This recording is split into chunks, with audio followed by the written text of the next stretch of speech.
ఈ జిల్లాను ఒకసారి తీసుకుంటే ఇక్కడే తంగడంచలో నేను ఆ రోజు మెగా సీడ్ పార్క్ని విత్తనాలు అభివృద్ధి చేయడానికి ప్రపంచానికి సరఫరా చేయడానికి సీడ్ క్యాపిటల్ అది భారతదేశానికి సీడ్ క్యాపిటల్ గా తంగడంచన చెయ్యాలని నేను ముందుకు పోయాను తమ్ముళ్ళు. ఆ విషయం మీరు గుర్తుపెట్టుకోవాలి.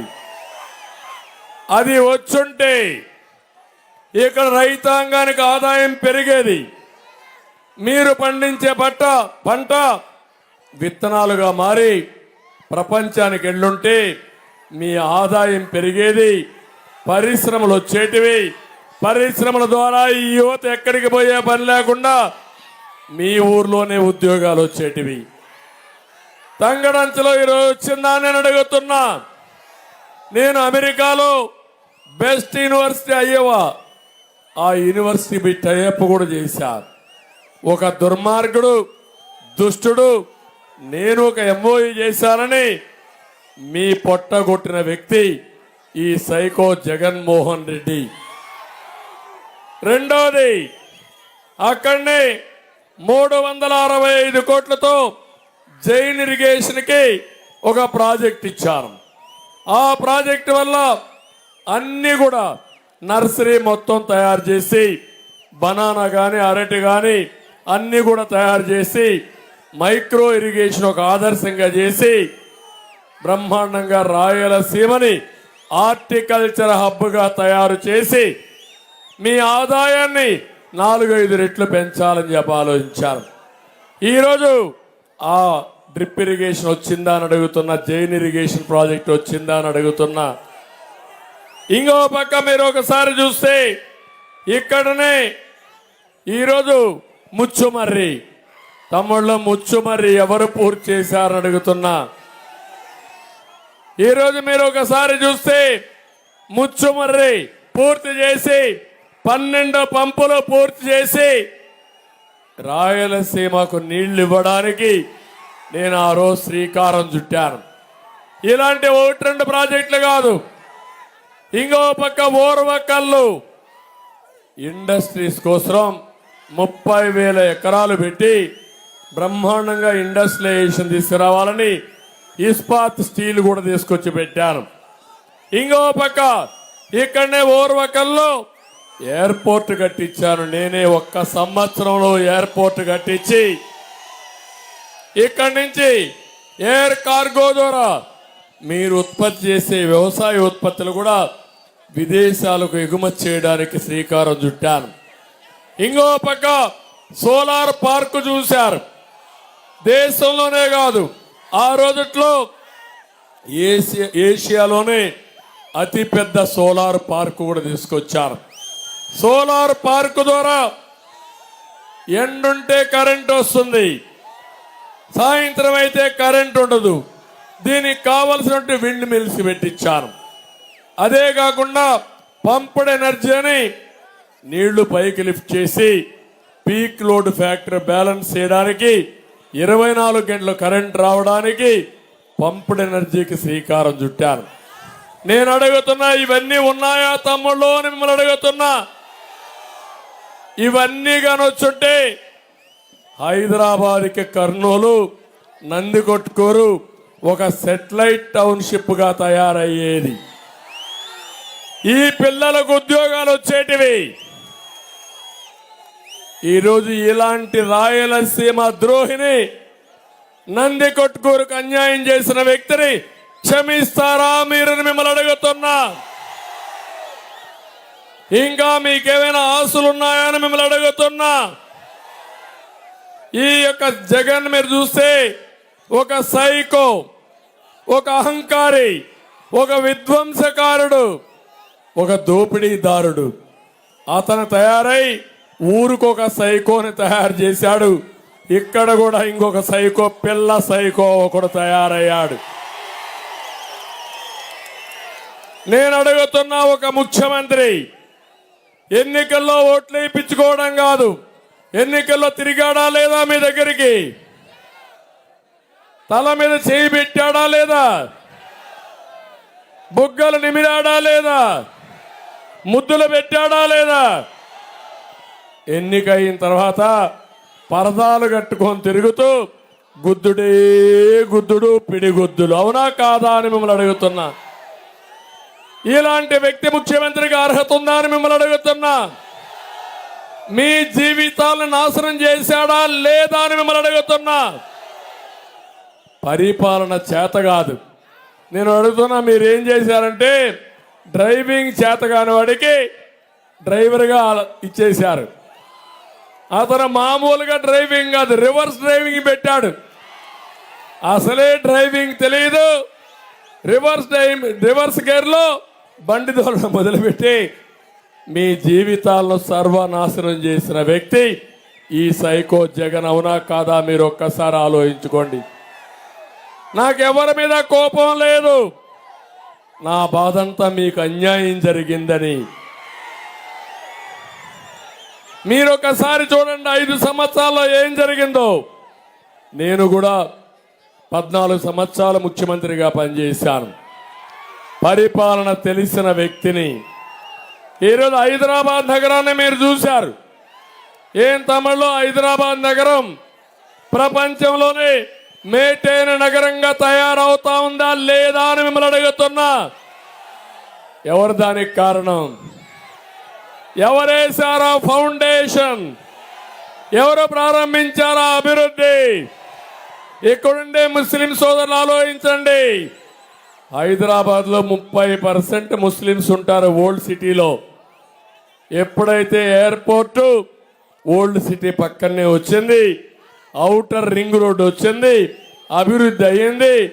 అందరూ అభివృద్ధి అయ్యారు. ముస్లిమ్స్ అభివృద్ధి అయ్యారు, హిందువులు అభివృద్ధి అయ్యారు, అక్కడుండే వాళ్ళు అభివృద్ధి అయ్యారు, బయట వాళ్ళు వచ్చారు.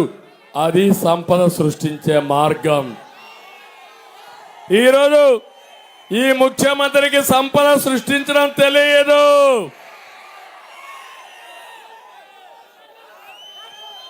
సంపద సృష్టించకుండా మీకు 10 రూపాయలు ఇస్తాడు, 100 రూపాయలు పనులేస్తాడు, 1000 రూపాయలు దోచేస్తాడు.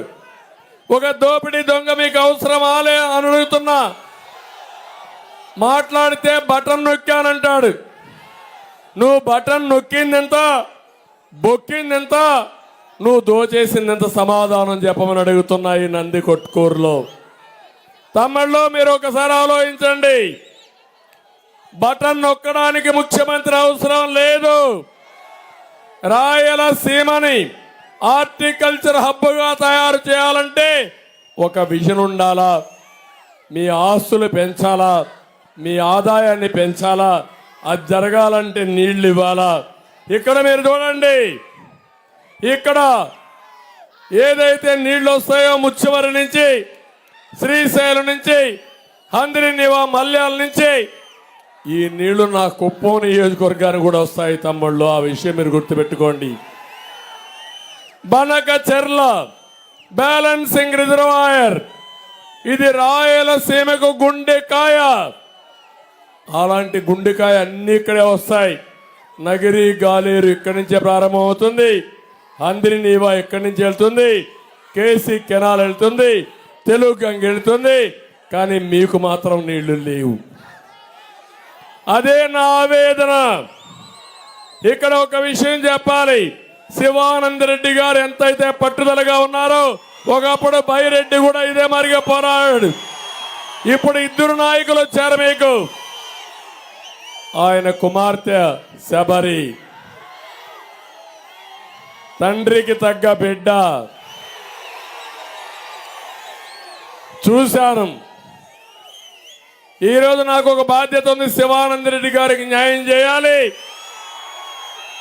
జనసూర్యుని గెలిపించుకోవాలి. థంపింగ్ మెజారిటీతో ఒక ఆడబిడ్డ, నంది కొట్కూరు ఆడపడుచు ఢిల్లీ పార్లమెంటుకు పంపించాలి. ఇక్కడ 2 ఉన్నాయి. ఒక ఎంపీ, ఒక ఎమ్మెల్యే, ఇద్దరిని పంపిస్తే తమిళలో మీ పనులు కూడా చాలా సులభం అయిపోతాయి. ఇప్పుడే అన్నాడు శివానంద రెడ్డి గారు ఒక మాట. మీరు ఎన్ని వేల మెజారిటీ ఓట్లు వస్తే ఇంటూ 3 ఎకరాలకు నీళ్లు సిద్ధమా అని అడుగుతున్నా, రెడీగా ఉన్నారా అని అడుగుతున్నా. మీకు అభివృద్ధి కావాలన్నా మోసకారి మాటలు కావాలని అడుగుతున్నా. అభివృద్ధి కావాలంటే గట్టిగా చెప్పండి కావాలి అని. నా ఆలోచన ఎప్పుడు కూడా అభివృద్ధి జరగాలి, సంపద సృష్టించాలి, ఆదాయాన్ని పెంచాలి. పెంచిన ఆదాయం ఈ సంక్షేమ కార్యక్రమాల ద్వారా ఈ పేదవాళ్లకు పెంచాలి. అదే నా అభిమతం, అదే నా యొక్క బ్రాండ్ అని కూడా మీ అందరికీ తెలియజేస్తున్నా. ఈరోజు మీరు చూడండి, ఇక్కడ హార్టికల్చర్ కానీ బాగా వచ్చుంటే నేను ఆ రోజు 90% సబ్సిడీ ఇచ్చి మీ అందరికీ 10 లక్షల ఎకరాలకి హార్టికల్చర్ కోసం డ్రిప్ ఇరిగేషన్ ఇచ్చాను. అది కానీ పూర్తయి ఉంటే ఇంకా బాగా వచ్చుంటే ప్రపంచానికి ఇక్కడ నుంచి అన్ని కూడా హార్టికల్చర్ అంతా అంటే పండ్లు కానీ కూరగాయలు కానీ ఇవన్నీ సరఫరా చేసేవాళ్ళం. 4,000 కోట్లతో ట్రాక్టర్లు ఇచ్చాను, వ్యవసాయ పనిముట్లు ఇచ్చాను, ఆధునీకరణతో ముందుకు పోయాం. అది పరిపాలన అంటే. అదే మాదిరిగా పాడి రైతులకు గోకుల కోసం, పశువుల కోసం షెడ్లు కూడా నిర్మాణం చేసిన పార్టీ తెలుగుదేశం పార్టీ.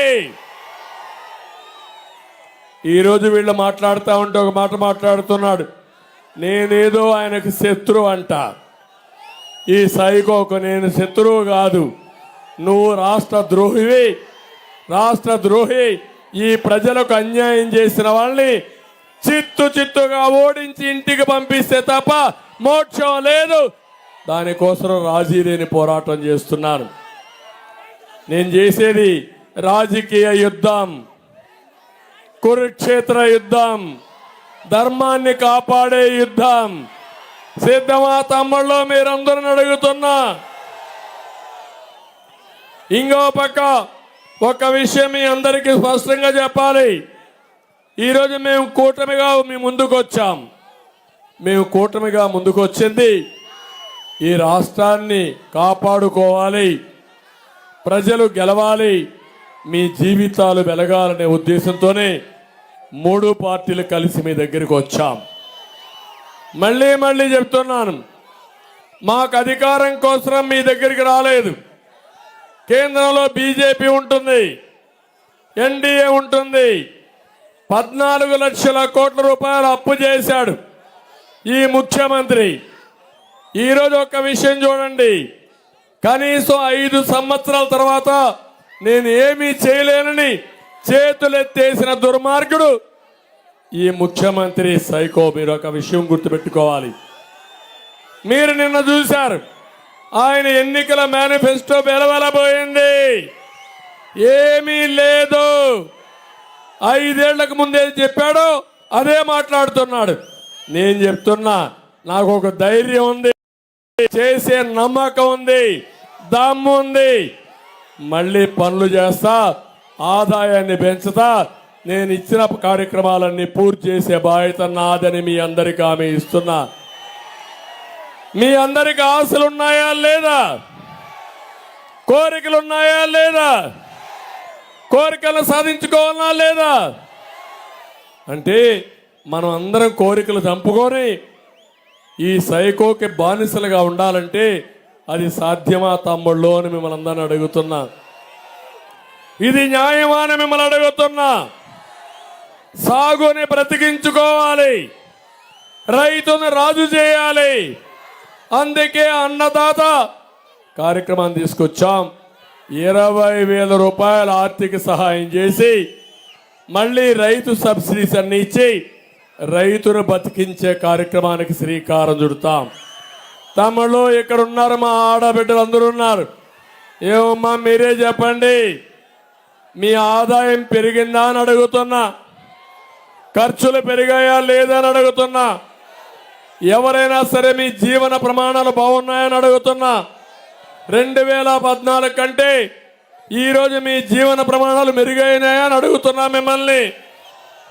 అందరూ అప్పుల పాలయ్యారా లేదని అడుగుతున్నా. ఏం తమ్ముళ్ళు, ఇప్పుడే మా తమ్ముడు తీసుకొచ్చాడు క్వార్టర్ బాటిల్ మందు బాబు. ఏంటి అన్యాయం? 60 రూపాయలు క్వార్టర్ బాటిల్, అది అవునా కాదా? ఇప్పుడు ఎంతది? 200 రూపాయలు, అవునా కాదా? నాసిరకం, అవునా కాదా? ఇక్కడ పిల్ల సైకో తెలంగాణ నుంచి మద్యం చేస్తున్నాడా లేదా? డోర్ డెలివరీ ఇస్తున్నాడా లేదా? అంటే ఏమనుకుంటున్నారు మీరు?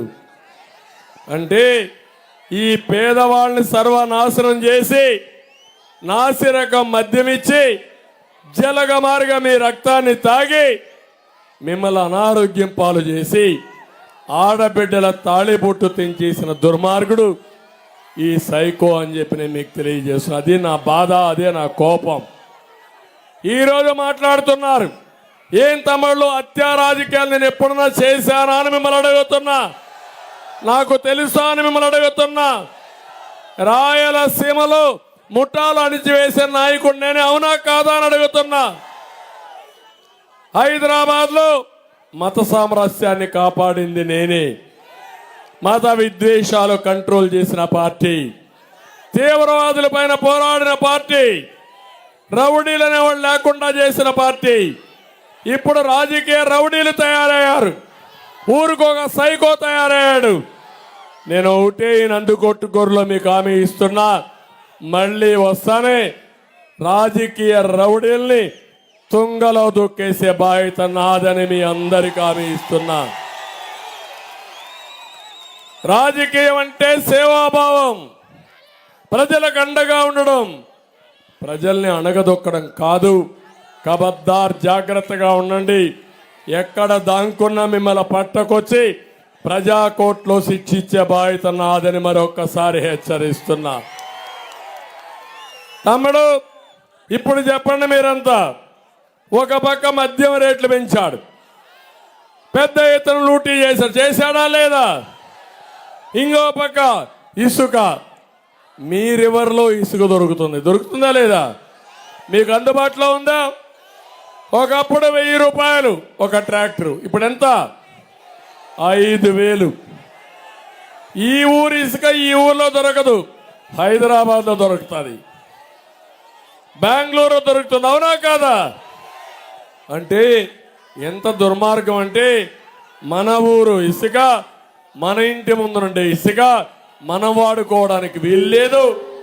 ఈ దొంగలు దోచుకొని భవన నిర్మాణ కార్మికుల్ని పూర్తిగా నాశనం చేసిన వ్యక్తులు వీళ్ళని చెప్పి నేను మీకు తెలియజేస్తున్నా. నేను అడుగుతున్నా, కరెంటు ఛార్జీలు పెరిగాయా లేదా అని అడుగుతున్నా, పెంచాడా లేదని అడుగుతున్నా, నేను పెంచానా అని అడుగుతున్నా మిమ్మల్ని. ఎప్పుడు కూడా కరెంటు విషయంలో రిఫార్మ్స్ తీసుకొచ్చింది నేనే. 99లో మిగులు కరెంటు సాధించింది నేనే. 2014లో మళ్ళీ చూస్తే 22 మిలియన్ యూనిట్లు కరెంటు కొడుతుంటే 4 నెలల్లో కరెంటు మిగులు సాధించిన పార్టీ తెలుగుదేశం పార్టీ. ఇప్పుడు ఒకటే మాట చెప్తున్నాను, నేను కరెంటు ఛార్జీలు పెంచకుండా మీకు అందుబాటులో ఉండే విధంగా కరెంటు తీసుకొచ్చే బాధ్యత మాదే. మీ ఊర్లోనే కరెంటు తయారు చేసుకోవచ్చు, మీ ఇంటి మీదనే కరెంటు తయారు చేసుకోవచ్చు, పక్కనే సోలార్ పార్క్ ఉంది, మీ పొలం దగ్గరనే మీరు కరెంటు తయారు చేసుకోవచ్చు, మీరు ఆ కరెంటు వాడుకోవచ్చు, మిగిలిన కరెంటు మాకు ఇవ్వచ్చు, ప్రభుత్వం కూడా కొనుగోలు చేసి డబ్బులు ఇస్తాం. అంటే వ్యవసాయం చేసుకుంటూనే, ఎంత మీ వ్యవసాయానికి కావాలన్నా వాడుకుంటూనే మిగులు కరెంటు మాకు ఇవ్వండి, డబ్బులు ఇస్తాం.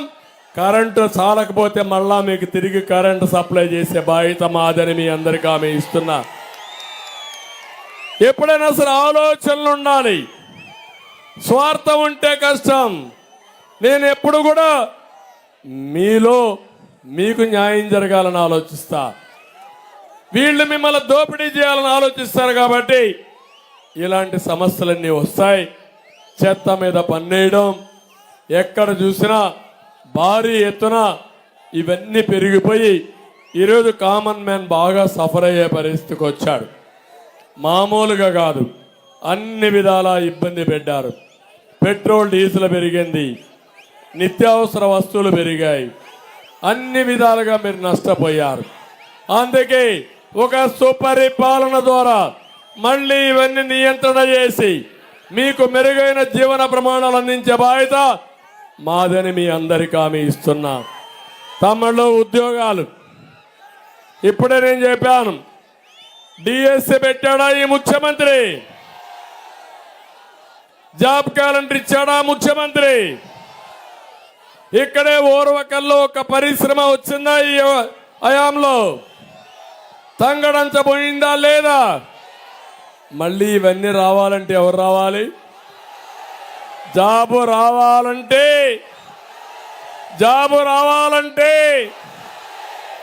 మీ పిల్లలకు ఉద్యోగాలు రావాలంటే, అందుకే చెప్తున్నా మళ్ళీ ఉద్యోగాలు ఇప్పిస్తా. నేను వస్తే ఉద్యోగాలు పరిగెత్తా వస్తాయి. అది నా బ్రాండ్. హైదరాబాద్ లో చూశారు, 25 ఏళ్లకు మనం ప్రారంభించాను. ఒక హైటెక్ సిటీతో ప్రారంభించాను. బ్రిక్ బై బ్రిక్ డెవలప్ చేశాను. తర్వాత ఔటర్ రింగ్ రోడ్ వేసాను, ఎయిర్పోర్ట్ కట్టాం. ఆ సిటీ ఒక మహానగరంగా తయారైందంటే అది నా విజన్ అని చెప్పి మీ అందరికీ తెలియజేస్తున్నా. నాది విజన్ అయితే వీళ్ళది poison. Please subscribe Pragna Media. Please like, share, subscribe to Pragna Media. Pragna Media, please do like, share and subscribe. Please subscribe to Pragna Media. Please like, share and comment if you like the video. Pragna Media.